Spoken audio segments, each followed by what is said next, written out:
Hey, I'm Mars, and I wanted to talk to you about 3 supernatural books that I think you should read. I think you should read them because I just finished them, they are awesome, and I wanted to share 3 reasons why I think you should read them too. Just as a preface, this is only my 2nd video, so who am I recommending books?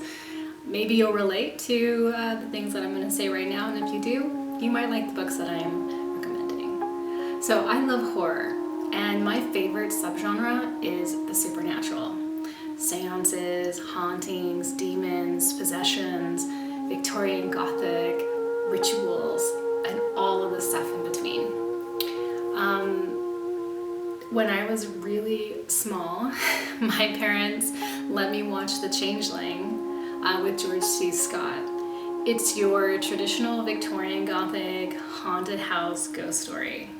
You know, there's an old house and it has a secret, and there's a seance, and there's a haunting, there's mysterious kind of like breadcrumb trails to figure out why the hauntings are happening. So that is my bread and butter. That kind of creepy is my comfort food. So let's just end it there and let's just get started. The story of this book is a troubled and full of moxie young woman is sent to NYC to stay with her uncle, who runs an esoteric museum, sort of as punishment by her parents, because she went out for a night of partying and things didn't go so well. They got her in trouble with the town. So she gets to NYC and she's so excited because it's New York City, and who it wouldn't be excited. I think she was coming over from Pennsylvania or Virginia or something. So she's coming from a rural place into this grand metropolitan area, and she's meeting all of these glamorous people, and it's a very specific individuals, I guess, that are becoming to be all drawn together, but in a very casual kind of way. But each one has their own strange secret.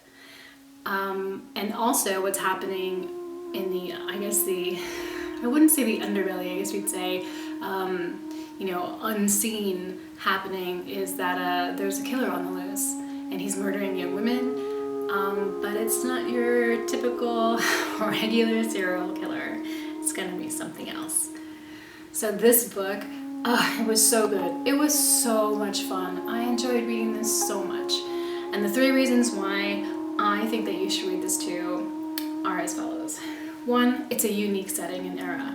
It's set in New York City. It's set in the 1920s. The world building for this is done so well. The author obviously did her research. You have these decaying mansions, jazz clubs, showgirl stages, flapper parties, real snappy dialogue. It's almost like an old film. The dialogue is great. It's so cool. And there's a lot of humor. So as you're reading it, it's almost like you're watching this old film, but not, because there's some really creepy, unsettling stuff that's happening. The second reason is that the characters, the author was so, I don't know how I would say it. I think the author was very careful, and this was intentional to let you get to know the characters over time. And I really enjoyed that because the characters do change, and you get to experience it with them. So maybe someone you didn't really like at first, you really, really just fall in love with later.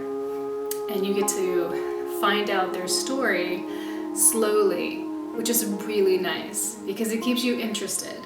And then you start becoming kind of building relationships with these characters, because I think you'll see a little bit of yourself in one or all of them.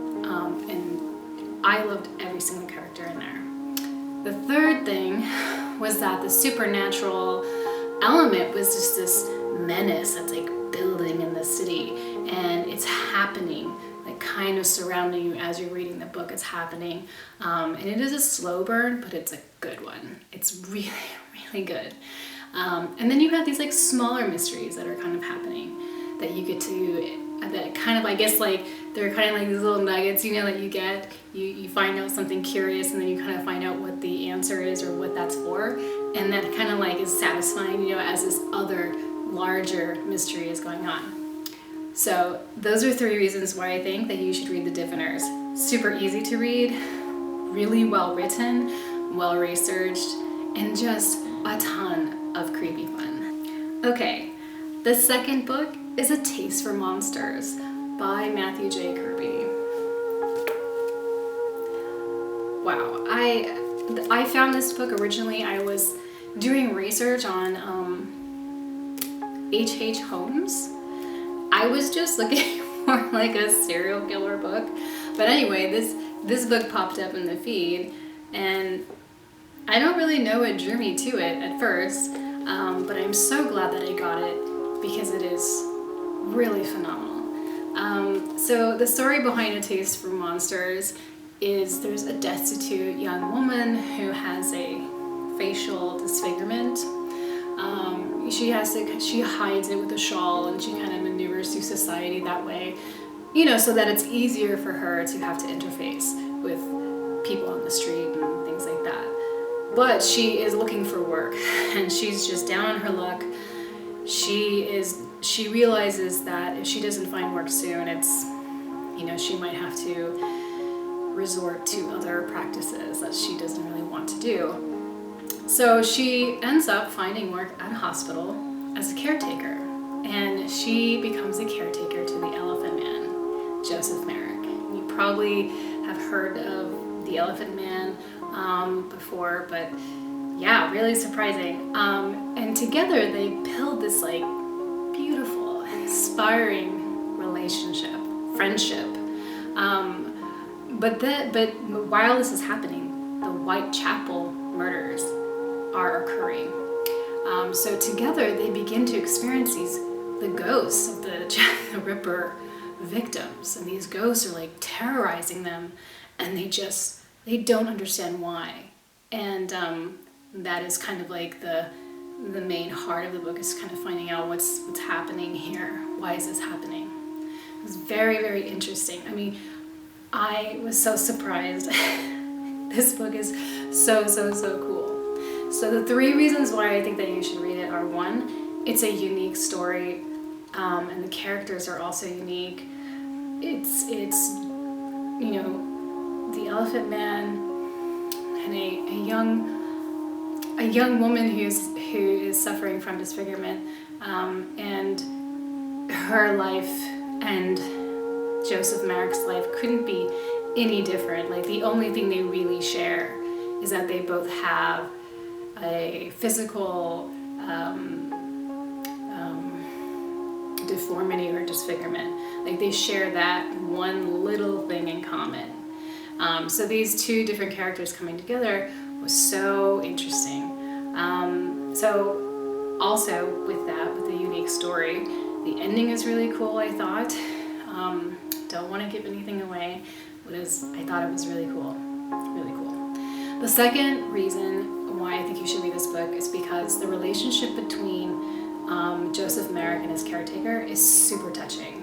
I mean, I loved them together so much. It was inspiring, it was beautiful.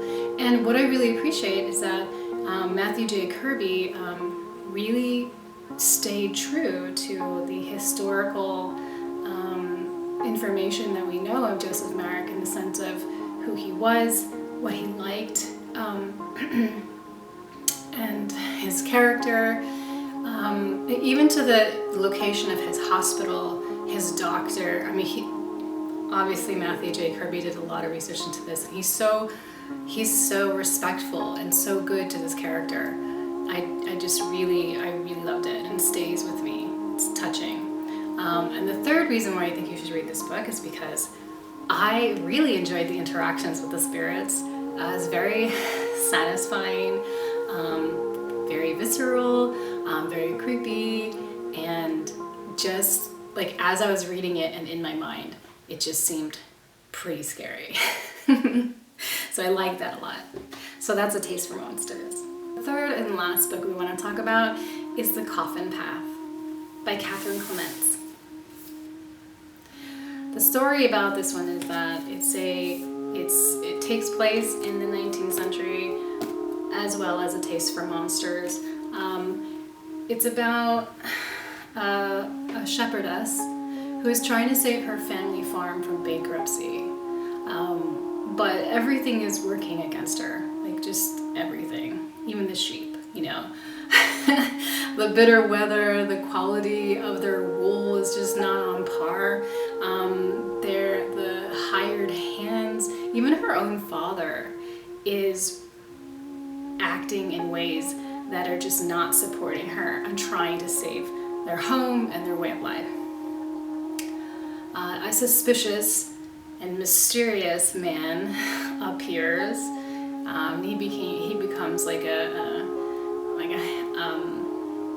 helper or a seasonal worker. They take him on as a seasonal worker, and he arrives, and his intentions are not clear. We're not sure what this man wants, what he's doing there, who he is, and while his presence is there, there is a strange presence in the moors, and you know there's something happening. There's something happening to the sheep. There's something happening inside of the house, and death and secrets are everywhere in this unsettling landscape. So it's pretty, you know, it's not like a synopsis like this. I'll admit I wasn't like, ooh, that sounds like super crazy intriguing, but the way that it's written and the way that you're brought into this world, it's definitely interesting. So the 3 reasons why I think that you should read this book are because it's poetic, it's visceral storytelling, it's well researched. The main character, she talks a lot about, or we're shown her actions of being a shepherdess, which means like she's not just like little Bo Peep in a dress and a hat.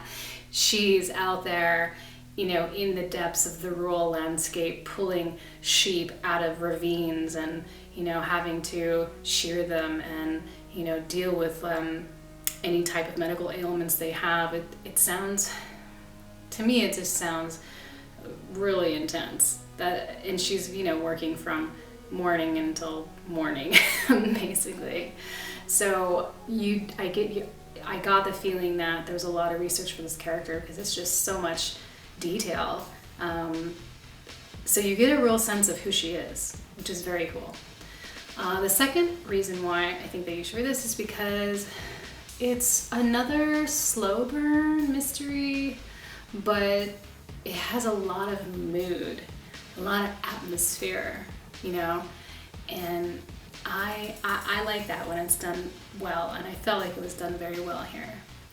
The third reason is that it's definitely gothic, because it has these dark secrets in that gothic kind of way, which I just always really enjoy.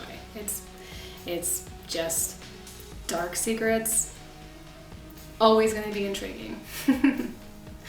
So these are 3 books that I hope that you decide to check out.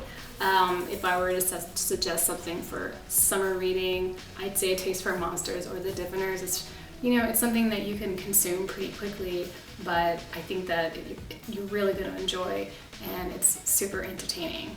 The Coffin Path is a really good book, really stuck with me for a while after I read it.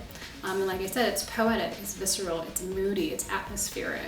So even though it might not be as consumed as quickly, it's still a really great read. So that's all for me. If you read these books and you liked them, or you didn't like them, or you think that I missed something here, let me know. And I don't know, keep it creepy. I'll see you next time.